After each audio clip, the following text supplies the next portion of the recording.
안녕하십니까. 힘드신데 조금만 더 참으시면 금방 쉬는 시간 드리도록 하겠습니다. 안녕하세요. 저는 강북삼성병원 흉부외과의 윤승환입니다. 제가 여러분께 강의드릴 내용은 폐암 표준 치료인 로벡토미와 메디아스티널 림프노드 다이섹션의 수술 관련한 강의입니다. 일단 먼저 좀 쉬거나 로컬의 맛을 보면 참 돌아오기가 어려운데 오늘 돌아오셔서 되게 존경하고 응원하고 그렇습니다. 일단 모두 환영합니다. 네. 네. 아, 일단 폐암입니다. 성별에 따른 10대 암 발생률을 보여주는 그래프고요. 특히 눈여겨보셔야 할 부분은 폐암이죠. 그래서 남자에서는 위암이 있어서 두 번째, 여자에서도 다섯 번째로 높은 빈도를 보이고 있습니다. 즉 남녀 모두에서 폐암이 꾸준하게 늘고 있고 그만큼 우리 흉부외과의 역할하고 책임도 점점 커지고 있다고 말씀드릴 수 있겠습니다. 그래서 런캔서 스탠다드 트리트먼트에 대해서 먼저 알아보겠는데요. NCCN 가이드라인 혹은 이제 영어가 어려우신 분들 위해서 우리 대한폐암학회에서 한글 버전으로 이제 나눠주고 있는데 그 진료 지침을 보시면 초기 환자에서 환자가 오퍼러블하다면 서지컬 리섹션을 시행을 하고 메디아시스널 림프노드 다이섹션과 샘플링을 시행할 것을 권하고 있습니다. 그래서 환자의 스테이지 따라서 스테이지 1, 2 그리고 3 일부까지 수술 진행하고 에주번트 트리트먼트를 추가적으로 시행할 것을 이제 제시를 하고 있는데요. 그래서 스테이지 1A에서 3A에서 해당하는 환자들 경우 모두 수술을 받을 경우에 서바이벌 베네핏이 있는 것으로 알려져 있고 특히 1B에서 3A에 해당하는 환자의 경우 우리가 수술을 해주면 패솔로지를 정확하게 볼 수 있거든요. 그래서 그 결과에 따라서 에주번트 테라피를 시행을 하게 되고 특히 3A 경우 어주번트 세라피 이후 수술받은 환자에서도 서바이벌 레이트가 증가하는 것으로 보고되고 있습니다.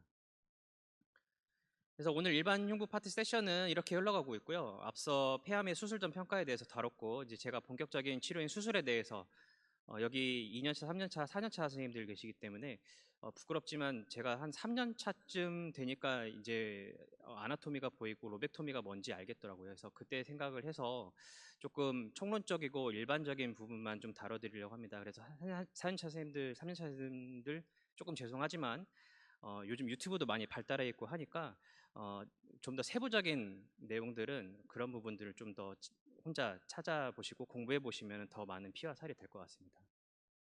이 시간 이후에는 이제 환자의 피해를 최소화할 수 있는 다양한 국소화 기법과 부분 절제술 그리고 이어서 폐수술로 발생할 수 있는 합병증이 진행될 예정이고요. 일단 저희 강의는 로벡토미아 림프노드 다이섹션이니까 일단 기본적인 내용에 대해서 조금 다뤄드리도록 하겠습니다. 그래서 폐암 환자들에 있어서 서저리는 치료에 있어서 중요한 옵션입니다. 그래서 해당 환자의 수술을 플랜함에 있어서 그 익스텐트의 기준이 되는 것이 바로 전통적인 로벡토미입니다. 그래서 수술의 어프로치 방법에는 그다음 변화가 있었는데 과거에는 소라코토미를 해서 로벡토미를 하였고 1990년대 이후부터는 배츠 로벡토미를 적용을 해서 미니멀리 인베이시브 서저리가 런캔서의 치료 옵션으로 대두되었습니다. 최근에는 로봇을 통한 로벡토미를 진행을 함으로써 로봇도 미니멀 인베이시브 서저리 옵션 중에 하나가 됐고요. 근데 여전히 많은 센터에서는 배치 로벡토미가 골든 스탠다드로 받아들여지고 있기 때문에 오늘의 수술 설명은 많은 센터에서 시행하고 있는 배치 로벡토미를 기준으로 정리하도록 하겠습니다. 그래서 각 병원마다 이제 스텝 선생님들의 초식이 다 다르고 정답은 없습니다. 정답은 없기 때문에 최대한 공통되는 부분을 일단 준비를 했고요. 조금 다른 부분이 있어도 참고 정도만 해주시면 되겠습니다. 그래서 먼저 환자분을 수술장에 모시고 나면 환자 안전을 위해서 이제 낙상 방지용 안전벨트를 채워주시고요. 조금 이제 마음의 이제 안정을 취할 수 있도록 이제 가스라이팅을 하시면 됩니다. 그리고 이제 수술 중에 이제 바이탈 사인 모니터링을 위한 각종 장치들을 부착하고 뭐 A라인을 설치도 하고 하게 되는데 여기서 센트럴 라인이나 폴리카테타의 경우에는 센터마다 하시는 분이 있고 안 하시는 분이 있을 겁니다. 그래서 그런 것도 있고 그 다음에 수술 시간이나 난이도에 따라서 선택적으로 거치하기 때문에 인덕션 할 때 우리 흉부외과의 구성원이 함께 하는 게 중요하다고 할 수 있겠습니다. 그래서 수술 이제 필드에 딱 처음 들어갔을 때 원렁 벤틸레이션이 제대로 안 돼 있는 경우도 종종 있는데 이게 제대로 되기 위한 첫걸음은 인투베이션이라고 할 수 있겠죠. 그래서 여기서 가장 중요한 건 튜브의 위치가 정확하냐 이거를 꼭 보셔야 됩니다. 그래서 보통은 더블룸의 엔도트라키얼 튜브를 사용을 하게 되는데요. 환자에 따라서 이제 더블 루멘을 안 쓰고 싱글 루멘에 블락화가 있는 튜브를 쓰기도 합니다. 근데 가장 많이 사용하는 더블 루멘 튜브로 좀 설명을 드리면 이제 브론키얼 루멘이 이렇게 랩트 사이드로 들어가게 되어 있습니다. 그래서 오른쪽 수술하실 때는 크게 문제가 없는데 왼쪽을 수술할 때 이 루멘이 수술 과정에서 좀 방해가 된다면 반대편으로 브론키얼 루멘을 꼭 넣어달라고 요청을 하셔야 됩니다. 죄송합니다. 그래서 인덕션 시간은 마취과에서만 쓰는 시간이 아니고 우리 흉부외과 진료과 의료진이 함께 참여해야 되는 아주 중요한 시간이기 때문에 다시 한번 좀 강조를 드리겠습니다. 로벡토미 수술에 있어서 가장 기본이 되는 데큐비터스 포지션입니다. 그래서 엑실러리 패드를 대서 이 디펜던트 사이드에 있는 팔을 눌리지 않게 하고 배 쪽에는 포지션 베개를 두고 그 다음에 골반하고 무릎에 벨트를 채워서 틸팅을 하더라도 환자가 쓰러지지 않게 지지를 해주는 게 중요합니다. 그다음에 이제 다리 쪽이랑 머리 쪽에 체온 유지를 위해서 웜 블랭켓을 덮어주기도 하고요. 여러분들 체스트 튜브 넣을 때랑 비슷하게 전반적으로 환자를 플렉션을 시켜줘서 인터코스탈 스페이스가 이제 넓어지게 만들어주고요. 골반에 이제 기구가 걸리지 않도록 조정해주는 게 수술하실 때 훨씬 더 편리합니다. 그다음에 이제 플렉션 된 채로 다리를 두진 말고 다리 쪽에는 레그업을 해서 다리 쪽의 자세를 조금 더 편하게 만들어주면 좋습니다. 그다음에 팔은 앞으로 나란히 자세를 만든다고 생각하시면 되겠는데 이때 과도하게 너무 높거나 꺾이지 않게 자연스러운 자세를 만들어야 환자가 수술한 다음에 불편함을 좀 덜 호소하게 됩니다.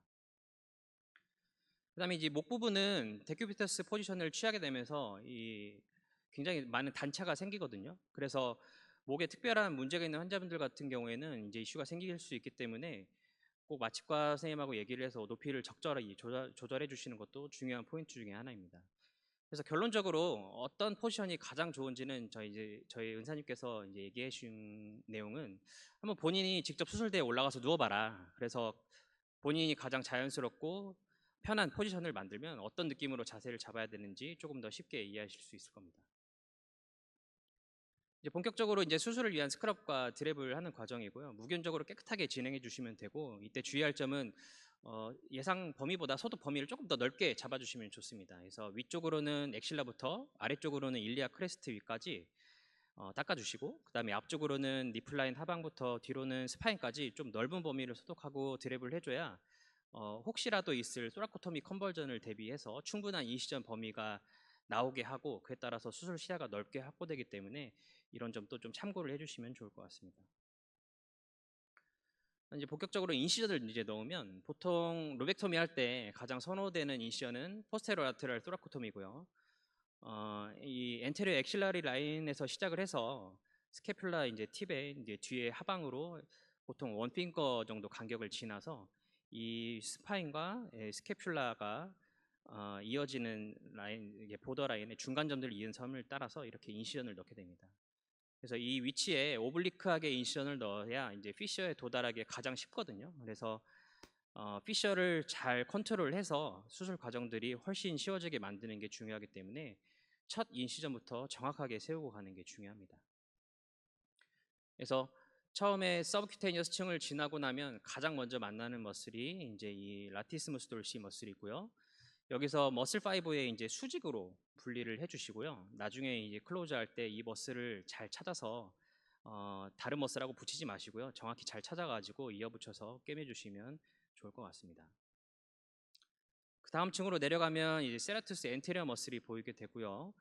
보통 포스테로 라테랄 소라코토미를 할 때는 이 SA 머슬이 크게 방해가 되지는 않는 편입니다. 그래서 근데 좀 불편하다 하면은 일부를 디비전 하기도 하지만 보통은 이 머슬을 환자의 앞쪽으로 이제 전반적으로 당겨서 프리설빙하는 방법으로 여유가 된다면 그렇게 소라코토미를 하고 있습니다.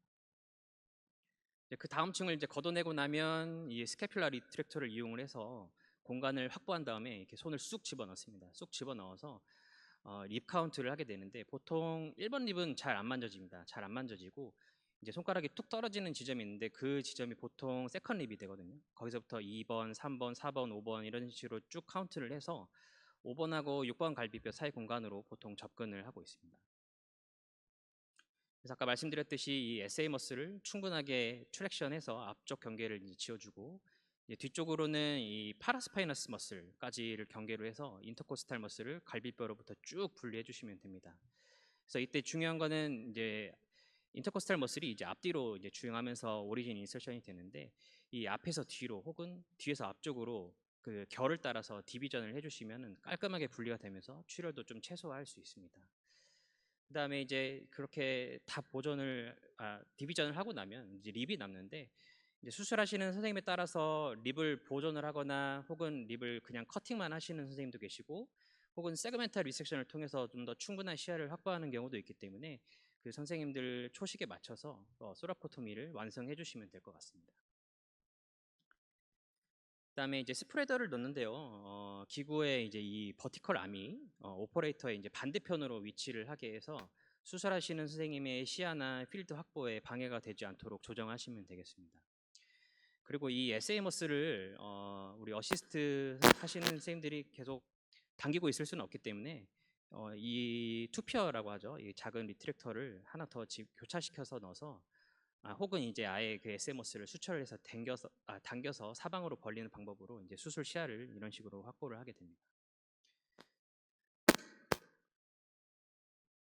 수술이 종료되면 이제 열었던 순서에 그냥 반대로 닫아주시면 됩니다. 그래서 플렉션 되어 있던 테이블을 레벨로 만들어서 넓혀줬던 인터코스탈 스페이스를 좁혀주시고, 그래서 동시에 이제 자연스러운 텐션을 만들어서 모든 수차가 끝났을 때 운두가 이제 자연스럽게 보이도록 해주시면 되겠습니다.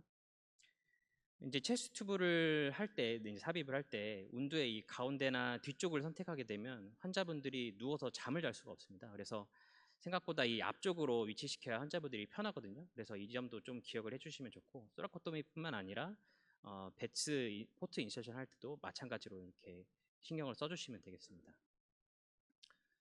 그다음에 이제 처음 인터코스털 스페이스를 닫을 때 이미 들으셨던 선생님도 계실 거고, 혹은 이제 이듬해 이제 연수 강좌에서 들으실 텐데, 소라코토미 후에 페인을 감소시키기 위한 노력으로 인터코스탈 스페이스를 닫는 여러 가지 방법들이 있습니다. 그래서 각각의 메소드에 따라서 세부적인 술기 차이는 있지만, 어쨌든 가장 중요한 목표는 그 갈비뼈 하나하나마다 다 있는 그 인터코스탈 번들이 손상되지 않도록 닫아주는 게 포인트라고 할 수 있겠습니다. 그래서 이제 배츠 시대로 넘어오면서 이 엑실러리 라인에 대한 언급이 자꾸 많아지는데, 보통 이 엑실러리 라인은 엔테리어 먼저 말씀을 드리면, 엔테리어 엑실러리 라인은 팩토랄리스 메이저의 이제 바로 뒤쪽 라인을 얘기를 하고, 그다음에 그래서 이 메이저 머슬을 건드리지 않는 라인을 얘기를 하는 거고요. 포스테리어 엑실러리 라인 같은 경우는 그 라티스무스 돌시 머슬의 이 앞쪽 을 이제 건드리지 않는 라인을 이제 얘기를 합니다. 그리고 이 선들 사이를 이제 미드 엑실러리 라인이라고 표현을 하고 있고요. 근데 이거는 이제 배츠를 포트 플레이스먼트 하기 위한 이제 간단한 그림이기 때문에 조금 이제 라인이 살짝 다른데, 이런 식으로 이제 나눠지고 있다 생각하시면 됩니다. 그래서 이 배치를 하다 보면은 예상치 않은 사고로 언제든지 이 소라코토미를 해야 될 수도 있기 때문에, 이 앞서 봤던 소라코토미 인시전 라인을 이해하고 있어야 배치포트 플레이스먼트 부분이 조금 더 쉽게 이해가 되실 겁니다. 그래서 일반적으로 이 소라코토미 라인과 이 엑실러리 라인이 만나는 위치들의 배치 포트를 만들어 주시면, 혹시라도 사고가 났을 때 포트끼리 인시전을 이어줘서 빠르게 소라코토미로 전환시킬 수가 있습니다. 그래서 이렇게 기억해 주시면 될 것 같고요. 수술하시는 선생님들마다 이제 선호하시는 포트 사용 방법이 다 다르기 때문에 제가 어디에 포트를 만들어야 될지는 너무 이제 자세하게 말씀을 안 드리려고 합니다. 그리고 이제 환자분들마다 가슴통 모양도 너무나 제각각이고, 또 경우에 따라서 엄청 비만이신 환자분들 같은 경우 다이어프램 또 상당히 위쪽으로 솟아 있는 경우도 있기 때문에 꼭 몇 번 인터콜 스페이스 어디 엑실러리 라인에 뚫어야 정답이다라고 하는 것은 없는 것 같습니다. 그래서 각 그 센터의 선생님의 초식 혹은 환자분 상태에 맞춰서 포트를 뚫는 방식을 미리 잘 보시고 연구해 두시면, 나중에 이제 위에 선생님들께서 뭐 포트 뚫어 놓으세요라고 시키실 때 야단 안 맞고 잘 뚫으실 수 있을 것 같습니다. 그래서 가장 기본적인 접근 방식은 우리가 지금 한 싱글 포트보다는 이제 멀티 포트를 통한 수술 방식이 이제 진행이 많이 되기 때문에 거기에 맞춰 좀 설명을 드리려고 하고요. 이 베이스볼 다이아몬드 형태는 이 타겟 병변을 이 홈베이스로 두고 카메라랑 기구 포트를 다이아몬드 모양으로 이제 배치를 합니다. 그래서 카메라와 두 개의 포트가 서로 직각 또는 마주보는 방향으로 설정을 해서 이 안정성과 이 직관성을 장점으로 두는 접근 형태다라고 생각하시면 될 것 같고요. 그다음에 이제 삼각편대, 삼각형을 만든다는 개념이고요. 이제 수술할 목표 지점을 삼각형의 꼭지점에다 두고 카메라랑 두 개의 이제 기구를 이제 나머지 꼭지점에 배치를 합니다. 그래서 카메라는 조금 떨어진 곳에서 전체를 내려다보시 잡고, 양손 기구는 앞쪽에서 타깃을 향해서 서로 각도를 벌려서 이제 들어간 거라고 보시면 되겠습니다. 이렇게 하면 세 개의 포트가 타깃을 중심으로 삼각형을 이루게 됩니다. 그래서 이 방식의 장점은 이제 깊은 곳에 있는 것도 잘 보이고 기구끼리 좀 덜 부딪히면서 섬세하게 작업을 가능하게 한다는 장점이 있는데, 단점은 이제 이런 식으로 이제 포트를 운영하게 되면 이렇게 어깨가 이제 들리면서 얼고노믹하지 않아서 이제 부담이, 수술 짜는 사람이 어깨에 부담이 되게 많이 힘들어집니다. 그래서 카메라 포트라는 이제 개념을 그냥 없애고 카메라가 이 포트 저 포트 왔다 갔다 하면서 위치를 조정하는 방법으로 수술을 진행하면 조금 더 이제 편하고 어깨가 이제 편해지기 때문에 수술이 좀 더 정밀해지고 응용성을 확장시킬 수 있게 되겠습니다.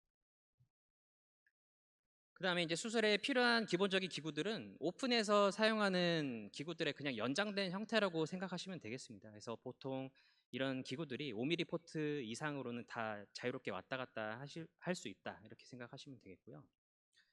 이제 수술을 밖에서 볼 때는 왜 저걸 막 못하지 하면서 이렇게 모니터를 이제 보셨을 텐데, 이제 막상 어시스트 하시면서 수술에 들어가서 기구를 막 넣고 조작하다 보면은 도대체 내 뭐 리트랙터는 어디 있는 거야 하면서 허공만 가리면서 이제 기구도 못 찾는 상황이 생기실 겁니다. 그래서 이제 어느 정도 위치 찾기에 이제 익숙해지고 나면은 이로서 이제 미세한 컨트롤을 하실 수 있게 성장을 하실 텐데, 뭐 또 하나 이제 뭐 팁을 드리자면, 이제 손잡이가 있는 기구들은 어쩔 수가 없지만 손잡이가 없는 경우에는 이제 풀크럼 이펙트라고 해서 기구를 조금 더 짧게 잡으면 움직임이 둔하고 버거운 거를 이제 잡아주게 됩니다. 그래서 짧게 잡아주면 손끝 움직임이 훨씬 잘 전달이 돼서 마치 이게 연필을 이제 뒤쪽이 아니라 앞쪽으로 가까이 잡으면 글씨가 좀 더 정교하게 써지는 느낌하고 비슷한 느낌이니까 돌아가셔서 한번 연습을 해보시길 바랍니다. 이것은 최근에 나온 새로운 기구 형태고, 이제 로봇 수술팔과 비슷하다고 보시면 되겠습니다. 일종의 손목 달린 기구라고 보시면 되겠습니다. 그래서 보통 흉곽경 기구는 뻣뻣하고 그래서 앞뒤로만 움직이는데, 이거는 끝부분이 자유롭고 꺾이게 돌 수가 있어서 훨씬 섬세한 조작이 가능합니다. 그래서 비용이나 장비 세팅은 로봇 수술보다 간단한데, 로봇 수술처럼 정밀하게 다룰 수 있는 노력의 일환으로 개발됐다고 보시면 되겠습니다. 그다음에 자동 문합기는 예전에 오픈으로 수술할 때는 TA라는 이제 자동 문합기를 이제 주로 사용했고요. 이제 최근에는 엔도형인 리니어 형태의 스테플러가 사용이 되고 있습니다. 그래서 보시면 대부분 색깔별로 카트리지를 구분을 해서 각각에 따라서 사용 용도를 나눠서 적절히 사용을 하고 있습니다. 그래서 일반적으로 이제 블랙이나 퍼플 같은 색상 같은 경우는 브론쿠스나 파렌카임 같은 두꺼운 조직을 디비전할 때 사용을 하고, 이제 골드 같은 경우는 혈관 같은 얇은 조직을 디비전할 때 사용한다고 보시면 되겠습니다. 그리고 이제 색깔은 이제 회사마다 조금 다릅니다. 그리고 이제는 손으로, 예전에는 제가 전공의 하던 시절에는 이제 찰칵찰칵 하면서 수동으로 하던 시절에서 벗어나서 이제 모든 과정을 전자동으로 할 수 있도록 자동문화기가 발달을 했고요. 기술력이 이제 진보함에 따라서 스테플링하는 안정성도 조금씩 증가하고 있다고 생각이 됩니다. 그다음에 이제 다이섹션 하는 도구는 보비를 사용을 해도 되지만 에너지 디바이스들의 발전도 상당하기 때문에 간단히 소개하고 넘어가자면요. 이제 뭐 이를테면 존슨앤존슨에서 나오는 하모닉도 있고, 코비디엔에서 나오는 리가셔, 올림푸스에서 나오는 썬더비트가 이제 대표적이고요.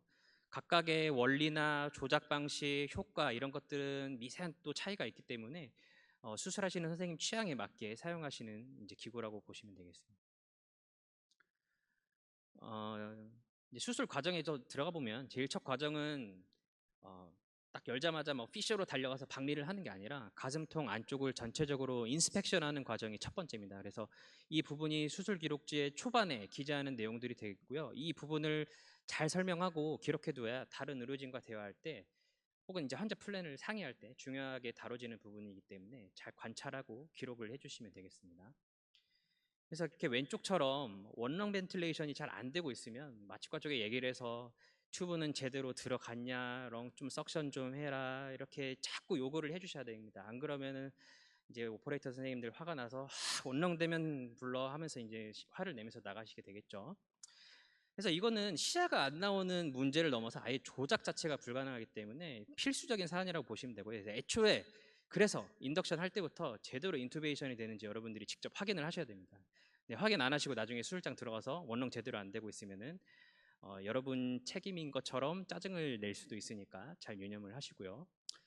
다음에 이제 어드이전이 있으면 적절히 박리를 해줘야 되는데요. 이렇게 어드이전이 많으면 다 어드이전을 이제 박리를 하겠지만 일부 조그만한 어드이전이 내가 수술하려는 위치가 아닌 곳에 있을 수도 있어요. 그래서 이 조그만한 어드이전이라도 수술 중에 이제 신경 안 쓰고 이리 제끼고 저리 제끼고 하다가 이제 어드이전 멘트 탁 끊어지면은 갑자기 야 피가 어디서 올라오냐 하면서 피나는 데 찾아야 될 수도 있기 때문에 혹은 렁 인저리를 일으킬 수도 있고 하기 때문에 본 게임 하기 전에 적절히 어디전 밴드가 있으면 다 제거를 해주고 수술을 하시는 게 필요합니다.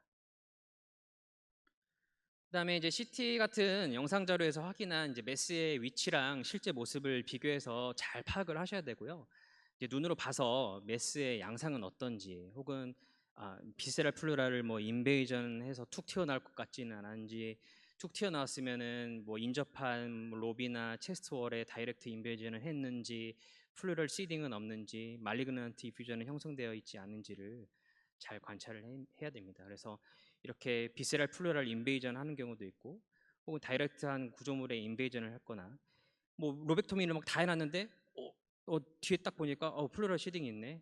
ONC 할 거 로벡토미를 해버렸네. 이런 상황도 생길 수가 있기 때문에, 물론 센터마다 이제 뭐 시딩이 있다고 해서 로벡토미를 안 하지 않는 뭐 센터도 있지만, 어쨌든 이런 것들이 먼저 선행돼서 관찰을 해야 되는 부분이기 때문에 본 게임 하기 전에 이런 것들이 잘 세팅이 되어 있어야 됩니다. 본격적인 수술 과정에 앞서서 가져야 할 원칙, 뭐 이제 혹은 이제 마음가짐이라고 표현하기도 하는데요.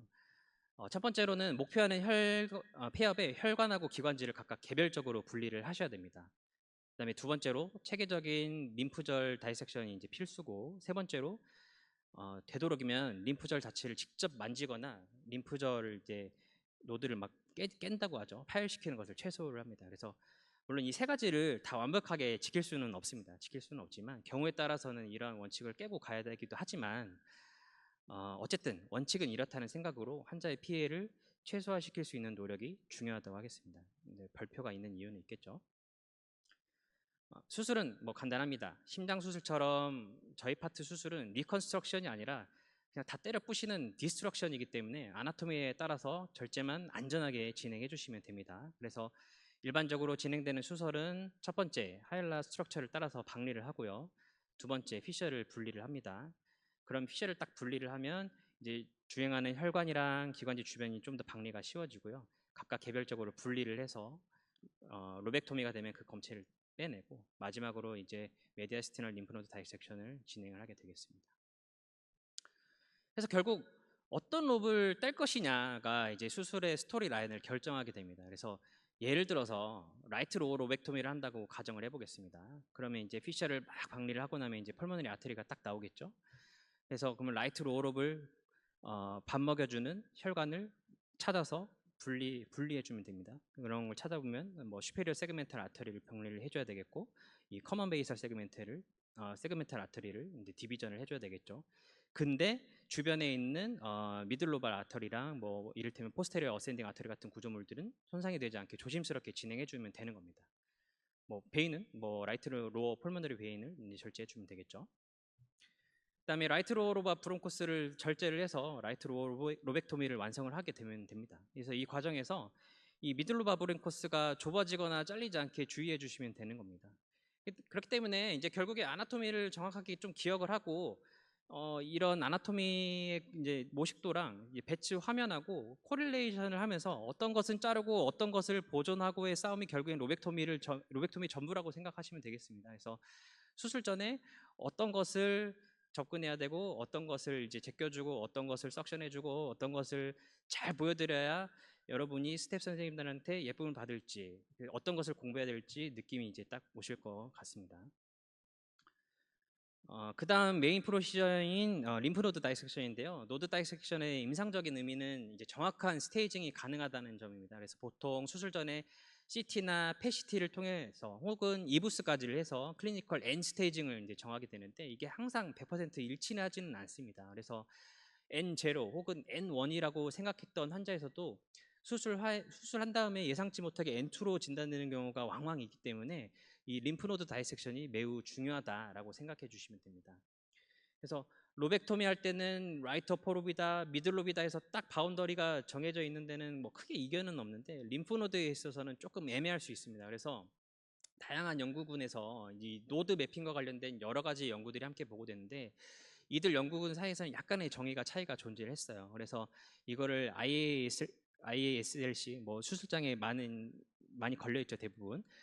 이 연구들을 이제 바탕으로 정리를 해서 14개의 스테이션으로 나누어서 정의를 했고 이럴 걸 바탕으로 우리가 수술을 하고 소통을 하고 있습니다.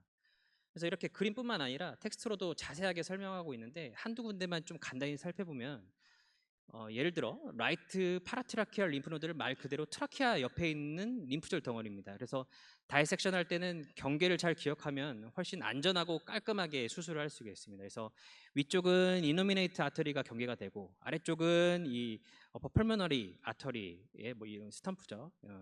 그다음에 오른쪽에는 SBC가 있고 프레닝 너브가 범위가 되고요. 그다음에 왼쪽에는 트라키아가 있어서 이 트라키아랑 이 바닥에 있는 페리카디움을 따라서 쭉 안쪽 공간을 열어서 쭉 이제 올라갑니다. 그래서 아지고스 베인을 위로 제꼈다 아래로 제꼈다 하면서 이제 이 팻을 포함한 팻을 포함한 림프노드 티슈들을 쭉쭉 박리해서 올라갑니다. 그래서 이제 항상 시험에 뭐 단골로 나오는 게 뭐 이런 프레닝 너브를 조심해야 된다, SVC를 조심해야 된다, 뭐 이런 내용들이 이런 거에서 이제 착안된 거다라고 생각하시면 되겠습니다. 제일 중요한 거 레프트를 수술하든 라이트를 수술하든 어쨌든 7번 림프노드 럭키 넘버 7이죠. 서브카라이나 림프노드는 말 그대로 카라이나 바로 밑에 있는 양쪽 기관지 사이에 있는 림프절입니다. 그래서 오른쪽에서 들어갈 때만 먼저 이제 좀 말씀을 드리면 보통 저희가 삼각형으로 표현을 하는데 이제 위쪽 꼭지점을 카라이나로 두면은 이제 왼쪽 뼈는 얕은 범위에서는 에스파거스랑 베이거스 너브가 지나가고 더 깊게 들어가면은 레프트 메인 브론커스까지 내려갈 수가 있습니다. 이제 바닥에는 페리카디움이 있고 오른쪽에 라이트 메인 브론코스를 따라서 그 안에 있는 림프노드와 팻 덩어리를 한 덩어리로 꺼내주면 됩니다. 이때는 이제 브론코스 깊은 쪽 여기 이 뒤쪽이 또 잘 안 보이고 하필 또 이쪽에 피딩하는 이제 브론키얼 아트리들이 있기 때문에 카메라 앵글이나 기구 각도를 자꾸 이제 조정을 해줘서 이 어시스트랑 스코피스트의 도움을 받아서 수술을 하는 그 분야고 수술 막바지이고 조작도 어려운 부분이기 때문에 여러분들이 여기서 조금만 더 힘을 내주시면은 아주 해피하게 수술이 끝날 수 있습니다. 그래서 노드 다이섹션과 관련된 컴플리케이션을 보면은 노드 주변에는 신경이 존재하고 이를테면 뭐 2R, 4R, 뭐 5번 이런 거 떼다 보면은 리커런트 라린절 너브가 있기 때문에 여기 손상당하면 목소리가 이렇게 질 수가 있죠. 그다음에 더불어서 에스피레이션 텐던시가 생길 수 있기 때문에 펄머너리 컴플리케이션이 이제 높아집니다.